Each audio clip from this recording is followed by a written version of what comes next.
Hello दोस्तों, मैं शिवम कुमार अपने YouTube channel SB coaching classes में आपका हार्दिक स्वागत करता हूं।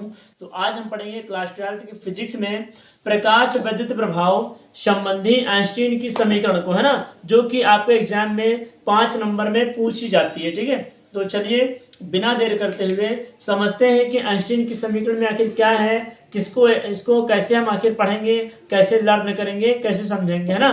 तो चलिए शुरू करते हैं। मैंने हेडिंग डाल रखा है कि प्रकाश विद्युत प्रभाव संबंधी आइंस्टीन की समीकरण, है ना। तो चलिए देखिए, इसमें कुछ नहीं करना, जैसे मैं समझाता हूं आप समझिए और आपको समझ में आ जाएगा। ठीक है, तो देखिए क्या है, सन 1905 ईस्वी में आइंस्टीन ने प्लांक के क्वांटम के सिद्धांत के आधार पर इन्होंने प्रकाश विद्युत प्रभाव की व्याख्या कर दी, है ना।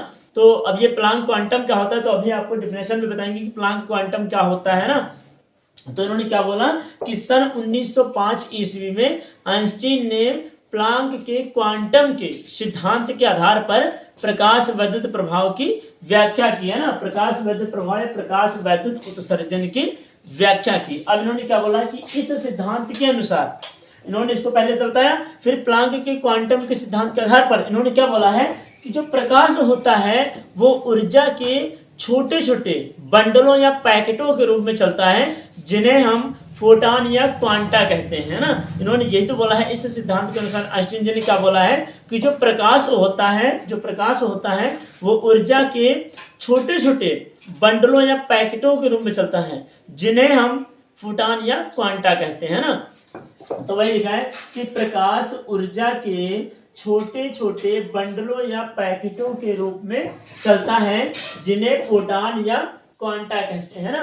अब क्या है कि प्रत्येक फोटॉन की ऊर्जा h न्यू होती है। ठीक है, प्रत्येक फोटॉन की ऊर्जा h न्यू होती है, जहां आपका h बराबर प्लांक नियतांक होता है। और h की वैल्यू मैंने लिख रखी है, h बराबर 6.6 गुणे 10 की पावर -34, ये h की वैल्यू होती है। इसको आप पढ़ लीजिए कि इस पर न्यूमेरिकल आते हैं। ठीक है, तो h बराबर 6.6 गुणे 10 के पावर -34, और h बराबर क्या होता है, तो h बराबर प्लांक नियतांक होता है। ठीक है, तो इतना इन्होंने स्टेटमेंट में बोला है। अब हम देखिए समझ लेते हैं। अब ये मैंने जैसे लिखा है, अब इसको समझ लेंगे, फिर हम आपको डिफिनेशन समझाएंगे। ठीक है, इतना आपको पढ़ लेना है, ये आपको मैं याद करा दूंगा। ठीक है, तो चलिए याद तुम सब कुछ करा देंगे।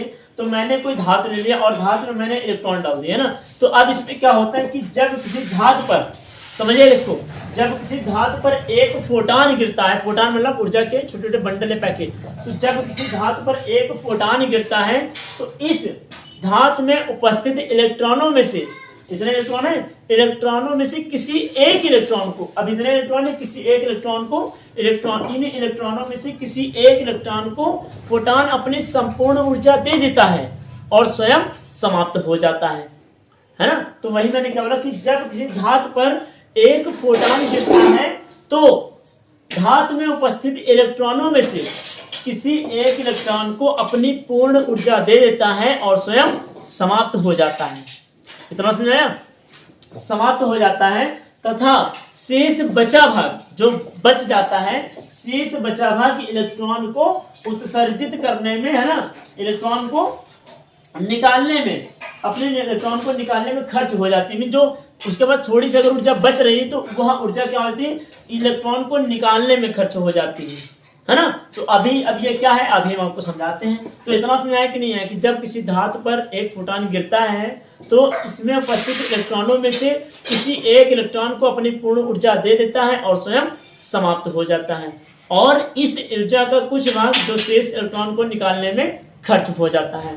ठीक है, ये इतना हो गया। फिर अब उसके बाद क्या है, तो क्या है, इस जो शेष ऊर्जा बच रही है वो इलेक्ट्रॉन को गतिज ऊर्जा प्रदान करती है ना। तो ये आपका हो जाएगा। फिर क्या है, अब देखिए इसमें क्या है, तो जो इलेक्ट्रॉन इस धातु के अंदर, जो इलेक्ट्रॉन सतह के अंदर स्थित होते हैं, उनको बाहर निकालने के लिए ऊर्जा की अधिक आवश्यकता होती है, क्योंकि इनकी गतिज ऊर्जाएं क्या होती हैं, इनकी गतिज ऊर्जाएं बाहर निकालने के लिए अधिक ऊर्जा की आवश्यकता, क्योंकि इनकी गतिज ऊर्जाएं क्या होती हैं, कम होती हैं। अब मान लीजिए, जैसे अभी हम आपको एग्जांपल भी बता देते हैं, और फिर क्या होता है, फिर जो इलेक्ट्रॉन सतह पर स्थित होते हैं उनको बाहर निकालने के लिए कम ऊर्जा की आवश्यकता होती है, क्योंकि इनकी गतिज ऊर्जाएं भी अधिकतम होती है। अब ये आपको ऐसा समझ नहीं आया होगा, ठीक है। चलिए हम आपको समझाते हैं। अब मान लीजिए जैसे मैंने कोई आप कुआं ले लीजिए, है ना, मैंने कुआं एग्जांपल बता रहा हूँ आपको। तो मैंने कुआं ले लिया और कुएं में मैंने क्या, एक रस्सी से बंधी हुई बाल्टी मैंने डाल दी उसमें,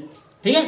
अब उसमें मैंने बाल्टी डाल दी, तो आप सोचिए वो भरी, आप जब बाल्टी आप डालेंगे और बाल्टी उसमें पानी से भर गई है बाल्टी, तो क्या करेंगे, उसको आप खींचेंगे तो खींचने में आपकी ऊर्जा ज्यादा लगेगी ना।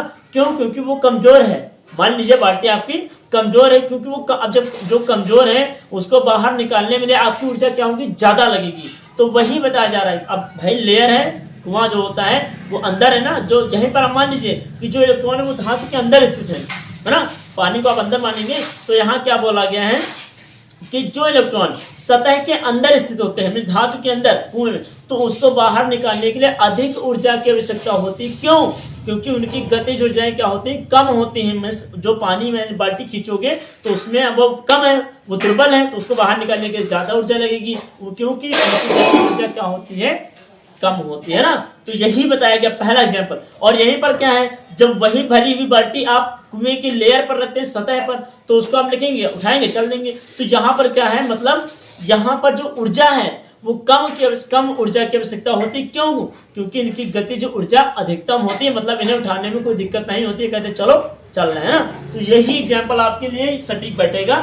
वही मैंने बताया कि जो इलेक्ट्रॉन सतह के अंदर स्थित होते हैं उनको बाहर निकालने के लिए अधिक ऊर्जा की आवश्यकता होती है। क्यों? क्योंकि इनकी गतिज ऊर्जा कम होती है। और यहीं पर क्या है, जबकि जो इलेक्ट्रॉन सतह पर स्थित होते हैं उनको बाहर निकालने के लिए कम ऊर्जा की आवश्यकता होती है। क्यों? क्योंकि इनकी गतिज ऊर्जाएं अधिकतम होती हैं। यही आपका लिखा है और यही मैंने आपको समझाया। चलिए एक बार पढ़ के लेते हैं।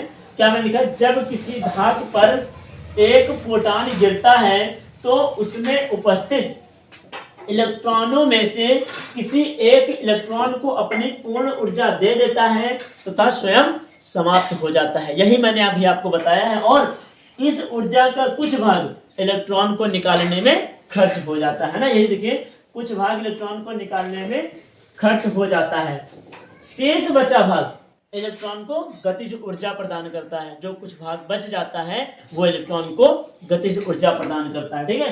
तो ये आपका हो जाएगा।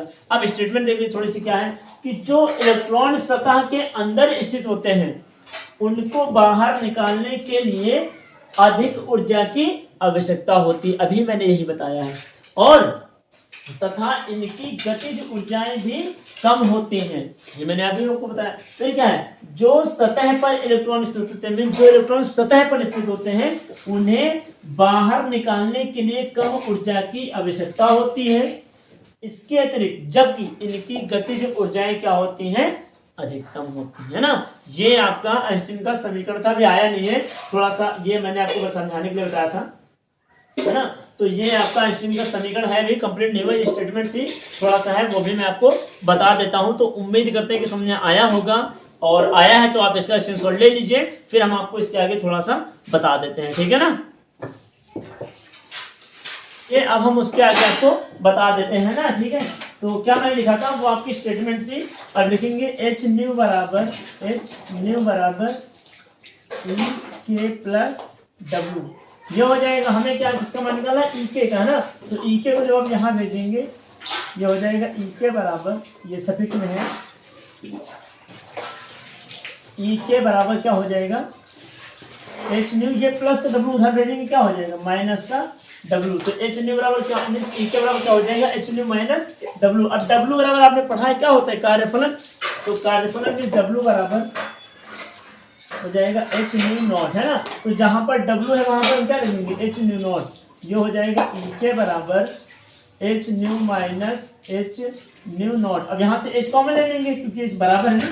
क्या हो जाएगा, ई के बराबर एच, और यहाँ से हो जाएगा न्यू माइनस न्यू नॉट। ये हो गया है ना। और आपने अब आइंस्टाइन के समीकरण पढ़ा होगा, एक गतिज ऊर्जा होती है जो होती है ई बराबर, पोटेंशियल एनर्जी बराबर होती है हाफ mv स्क्वायर, है ना।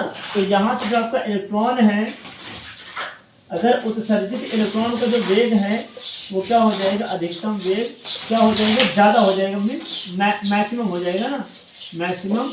तो क्या हो जाएगा, जो हो जाएगा इसकी जगह पर हाफ एम वी और ये हो जाएगा मैक्स का स्क्वायर और बराबर ये हो जाएगा आपका H new minus nu not. ये आपका आइंस्टीन की समीकरण आ गई है ना, जो आपकी होती है, यही आपकी क्या होती है आइंस्टीन की समीकरण, half m v max square बराबर h in bracket nu minus nu naught, है ना। तो ये आपकी आइंस्टीन की समीकरण हो जाएगी।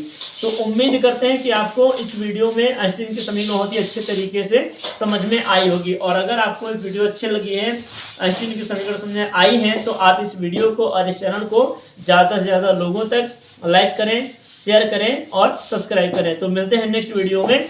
Thanks for watching this video.